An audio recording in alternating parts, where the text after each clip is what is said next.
Hello and welcome back. This is part 3 of Mitt Raham's Introduction to Combat, where we're going to talk about the hero. We're going to talk about both parts of the hero that are combat specific, so this is going to be a bit long, and I apologize. But this is where all of the iffiness and the uncertainty comes in to what's best. So I'm going to tell you that up front here that I don't know what's best for sure. I'm sure there are people out there who know better than I do, and they may have things to add. We'll see what happens. First, I want to talk about the easier part of this, and that's probably the gear.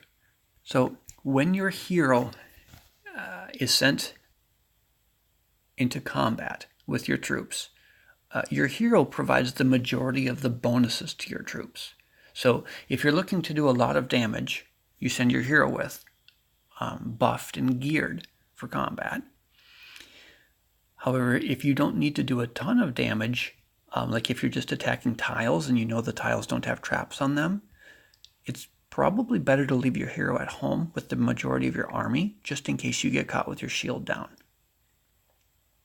But with that said, either way, we're talking about how do you get your hero to apply the necessary bonuses to make your army as strong as possible. So the gear is one way, and you can't have a piece of gear for each troop type. You don't want to have your sword buff your cavalry and your helm buff your siege and your shield buff your spearmen. You're going to have a bunch of troops that are all weak. Right? You can't have 15% bonus only over here and a 15% bonus only over here. It's like trying to produce all 4 resources at the same time. If you want to have the strongest troops, you have to have all one troop type so that you can have all your gear and all of your skills buffing that one troop. So you have a full march of the strongest troops possible. You can use different tiers of that type, but you're going to choose just one type, especially if you're attacking. So right now I'm set up for ranged. So if you're just starting out, you're going to want to try to get some of the basic materials to build a basic ranged set for attacking. This is my basic ranged weapon. I haven't built the better one quite yet. I'm still missing some materials. So this weapon is for ranged or spear, but because it's got ranged offense buffed here, and it also buffs defense of all troops. I don't care that it buffs all troops, but it's nice that it does, just in case, maybe I'm defending and I've got some cavalry there with them or something. That applies to that too. Once you get a little further along, you might look at getting some assailant gear. After you've hit enough assailants, you'll find gear that's got 3 stats that you like for combat. Now, this isn't the best example, but we have offense, defense, and marching speed. Now, marching speed isn't one of those 3 base stats that we talked about in the tier video. It's not attack, defense, or health, but it is nice for attacking to get your troops there and back faster. Gives the enemy less time to counterattack or defend or make plans against you. But there is another level of gear that's even better yet, and this comes from the Citadel. And this usually has 3 or 4 valuable stats. This is also not a great example because it's got food on it. Whoop-de-doo, I'm not making food.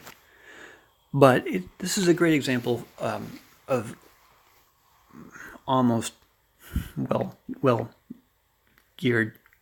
stuff because I don't have really great gems yet either. But once you have a good piece of gear, you're going to want to put some gems in it that also further buff your troop type. So this armor for ranged is buffing health, offense, and marching speed. And I've added gems that buff everything's health, my ranged offense, and everything's defense. Now, if you're a big player, you're probably going to want to have 2 sets of gear for each troop type. You're going to want to have an attack set and a defense set. Because I'm told, and my experiments aren't really supporting this, but it seems logical that when you're attacking, you want to have a ranged attack and an all troop attack gem, so double attack gems, and then you want to have a health gem to complete that. I do know, or I do suspect from my tests, that both attack and defense, offense and defense both play roles when you're attacking or defending. But common consensus now is that double gemming is stronger. So take that as you will. I only have one set of gear, so I'm going to put in one offense, one defense, and one health. That's all I can do. Okay, I think that's about it for gems. For gear. You've got gear that's all troop specific. You're putting in gems that are increasing those 3 base stats: attack, defense, and health. So then we get to the more complicated and the much more powerful section of your hero, and those are his or her skills. So combat skills are all on the left side of the tree. And down near the bottom here, you have some of the most important skills. So your enemy can be of immense size if you're attacking their city. They can have millions of troops, but if they're not prepared for combat, if their hero isn't geared for combat, or they don't have their other buffs active, you can really wreck a lot of troops with 400,000 or 500,000, because you can diminish what theirs are worth, and you can really boost what yours are worth. So it's not just about quantity of troops, although quantity really, really helps. It's not just about tiers of troops, although that really, really helps. It's really also about what bonuses you have applied at a given time. So these 3 are, I think they're all important. Someone might argue that if you're attacking, you don't have to have reduced enemy attack, or if you're defending, you don't have to have reduced enemy defense. I don't know for sure. I don't have extensive proof either way. So I have all 3 of them running. From there, ranged health, I maybe should have 5 more points in there, but things that I'm also valuing, that I know are also valuable, we've got all army, defense, and health, because the size of this bonus is immense. This 85% from these is much more valuable than the 50% that this ends up at, right? Or the 50% that this one ends up at. This 85% is a big deal. This 53% out of here is a pretty big deal. And then these are arguable, right? This 15%, I maybe should have taken 5 out of there and thrown that in that other's range spot. I don't know. But those are the kind of skills that you want to be applying towards your hero. Most important, I would say, if you don't have a level 60 hero, which I just got mine yesterday, it's a lot of work. Or a lot of money, depending on how you play.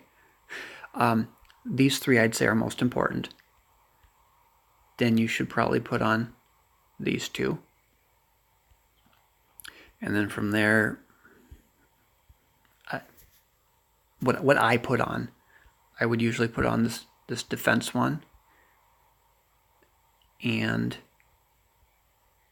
usually the offense one, because they give large bonuses for few points. Most of the time I also usually add those 2 on. You'll have to kind of mix and match and see how many points you have. But like we talked about with the gems, if you're attacking, what I'm being told, when you're attacking, obviously you want to have more attack. When you're defending, you want to have more defense, but health is also always good. So hopefully I did the hero justice, because really the hero is the majority of your attack. He really is, or she. Okay, next section we're going to talk about the rest of the bonuses. how you make your troops even stronger.